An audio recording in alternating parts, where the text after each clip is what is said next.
தமிழகத்தில் இரண்டாவது முறையாக உயர்ந்த தங்கம். உலகளாவிய சந்தைகளில் தங்கம் விலை இன்று ஏற்றம் கண்டதால் காலையில் 2960 ரூபாய் உயர்ந்த நிலையில் இப்பொழுது மீண்டும் 2240 ரூபாய் உயர்ந்துள்ளது.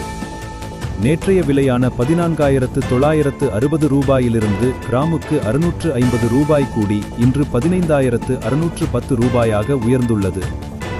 காலையில் தங்கத்தின் விலை நேற்றைய விலையில் இருந்து 2960 ரூபாய் அதிகரித்து 1,22,640 ரூபாய்க்கு விற்பனையானது. இப்பொழுது மீண்டும் 2240 ரூபாய் உயர்ந்து சவரனுக்கு 1,24,880 ரூபாய் எட்டியுள்ளது.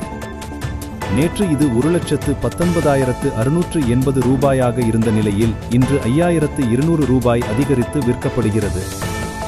கடந்த சில நாட்களாக தொடர்ந்து உயர்ந்து வந்த வெள்ளி விலை இன்றைய வர்த்தகத்திலும் கணிசமான ஏற்றத்தை கண்டுள்ளது. இன்று வெள்ளி விலையில் ஏற்றம் 100 கிராமுக்கு 1300 ரூபாய் அதிகரித்து 40,000 ரூபாய்க்கு விற்பனை ஆகிறது. நேற்று இது 38,700 ரூபாயாக இருந்த நிலையில் 1 கிலோ வெள்ளி இன்று 4 லட்சம் ரூபாயாக நிர்ணயிக்கப்பட்டுள்ளது. சப்ஸ்கிரைப் செய்ய மறக்காதீங்க.